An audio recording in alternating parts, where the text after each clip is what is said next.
Yo, ladies and gentlemen, boys and girls, the camera's there. I'm here with my friend Damien, who I've known pretty much since I was an embryo, and we did a show together called Music Video Mondays. We'll link that down below.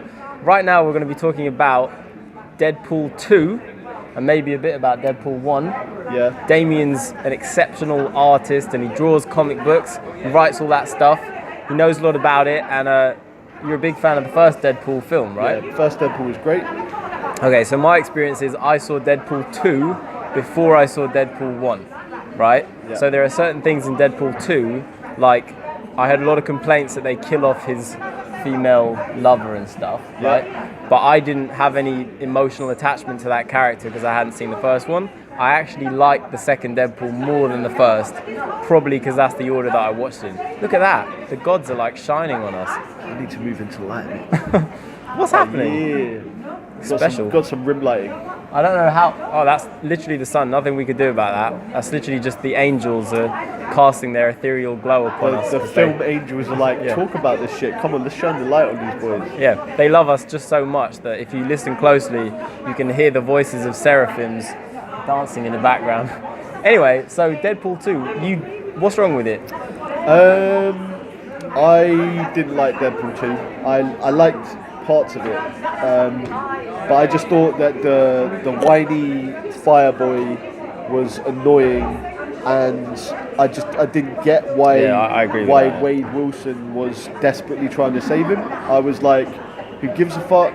You're supposed to be this like quick-witted, like motor mouth, like don't give a fuck. Your girlfriend just died. Who cares about some fat little Aussie kid? And it just annoyed me. It just got on my nerves. It didn't make sense why he was like on this real tear to save the boy.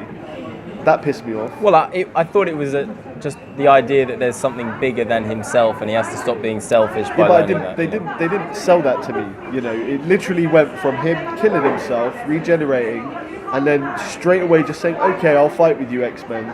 So then getting absolutely ruined for this kid, and the kid was just shitting on him the whole time, and it was just like, I don't buy it. I don't buy any emotional connection. There's nothing there that makes me invest in that idea, and it just annoyed me, and it just, that pissed me off. Aside from that, so like, what about the action? Because I thought the action was amazing. The action was good. I can't really fault the action, to be honest. I thought like the freeway stuff, like when he's fighting in the back of that. Yeah, the freeway was great. That bit when he starts spinning his sword, and then the guy's shooting at him like hundreds of bullets. He goes, your bullets are really fast. No, like, I was cuts cracking one bullet, up, which is great. Yeah. And then he sort of like gets ready, and then he fires a shit ton at him, and he's like missing all of them. Yeah. And it was fucking hilarious. And then he cuts, and he's full of bullet holes, and he goes, your bullets are really fast. I was like, genuinely, I was cracked. The thing I like about Deadpool, really, especially the second one, just because it was my first experience, is that I think, just like a comedian, right? Comedians have to be particularly intelligent to pull off a certain joke where they're making fun of other people. If you think of, let's say, South Park, right? I know they're not typical comedians, but if you're going to make fun of people, you kind of have to be above them in some way. And I think Deadpool makes fun of action movies and Marvel movies and superhero movies, but it does it successfully because it's so well directed that the action is often better than it is in the films it's making fun of. And if it wasn't better or as good, it wouldn't really work. But it seems like the director really understands, how to make a great action scene and then make a joke out of it. It's not bad action. It's like some of the best action I've seen in the cinema. I know what you're saying. So I thought that it was a predictable film. The only part of the film that was unpredictable that had me in tears was when they all fly in and die. Yeah, it was just the funniest shit. The Brad Pitt moment, right? It was fucking hilarious. I laughed so hard at that bit. I literally was just like, there was like the typical, like whatever you call it, where they just do this like chop chop chop of them meeting all of the characters, and you're like, okay, and I recognise some of the actors, and like the part with the invisible person sitting there, they're like, you're there, right? That was good. I like just the way that starts, and he goes, we better get on LinkedIn. Just little jokes like that, like, oh, it's time to get back on LinkedIn. There's shit about the artist, Rob Liefeld, where they talk about the fact that he couldn't draw feet, which is fucking hilarious. If you're into comics, you would have gotten it. The stuff like that was great. But the fact that they just murdered everyone was hilarious. But the rest of the film, genuinely, you'd be lying if you told me it wasn't predictable. Like, it was all knew predictable. He was going to save the kid. We all knew that he was going to get his wife back. None of it was suspense. The scene where he's lying there dying lasted for a full 5 fucking minutes, and I was like, that was funny, but not for 5 minutes. I'm bored. The pace of the movie's dead, and now like he's lying here coughing up blood. He looks gross as fuck, and they've repeated the same joke about 4 times in a row. And I just didn't find it funny. Like, people around the cinema were laughing, and I was like, hurry the fuck up. The only bit I didn't find funny was the stuff where he's like growing his limbs back, and he's like a really short. I thought it was jokes. Oh, you liked it? Okay. That was hilarious. I thought it was just strange. That looked like when you get a fucking one of those bits of paper and you fold it over, and you get your mate to draw the legs. Yeah. Like, that was fucking jokes. Yeah, it was like that. In the first one, he does it with his hand, and he has this thing about like, oh, my dick feels so much bigger with this tiny little hand. Isn't there like that bit there where the guy's like, who are you? And he goes, I'm Batman. Oh, no, I can't remember that. It was hilarious. Maybe it's in the first one. That was hilarious. I saw the second one in the cinema and loved it. I thought it was hilarious. Yeah. I saw the first one. I was actually on a bus from Budapest to Bratislava, and it was like €4, and they gave me a free cup of coffee and Deadpool. They showed it on the back seat. Did you not watch the first one? No, I watched it on this coach with headphones, so it was a different experience. But I didn't like it as much. Oh, okay. But I think I didn't like it as much just because, like, I thought it was a bit darker. I thought the second was light and playful, and the first in the middle became very dark. The whole transition, I thought, well, this is quite serious. Which maybe you were expecting with the second, like, well, no, where's the seriousness? Okay, so the thing that I adhere to when it comes to storytelling in films and comics is contrast. And what I love about the first film is that they contrasted the comedy with seriousness, and that made it more funny for me. Whereas the second film, it was like a gag reel, and eventually I just ran out of room to find it funny. And in certain places they were trying too hard. And then the story, like I said, there were just things that just weren't believable, and it was predictable, and that made the jokes less funny to me, because I was like, like, if there was something I could get behind, like a fucking actual story, or it wasn't so obvious what you were gonna do, then I would probably find this shit funny. But because you're literally stacking the jokes, they lost their weight for me. You know, I just didn't. Well, and they did things like. And there's nothing worse than watching a fucking comedy and you're sitting there with a straight face for over half an hour. Like, there's nothing worse. It did make me laugh. I mean, look, I just went in expecting an entertaining movie, and I was, without knowing the first, I thought, wow, the action is incredibly well directed. Yeah, the action was good. There were bits that genuinely made me laugh out loud, and I sort of thought all the lazy writing was kind of forgiven just because of the way he'll turn to the camera and go, wow, that's lazy writing and stuff like that. But so it's breaking the fourth wall. But it's like a bit of a trope where it's like, you can't get away with that if it is actual lazy writing. It has to be clever, like subversion, where it's like, this isn't actually lazy writing. But some of it, like the way they were making, like they set up all of those characters to be his team, and they're making fun of it being like Justice League or something like that. Like everyone needs to have a certain niche so that we can give you your own movie and stuff like that. And they all just jump out and play. It was so funny. And he's talking about like there's some like heavy winds going. I don't know about this low flying shit. And he's like, it'll be fine. And then they all die.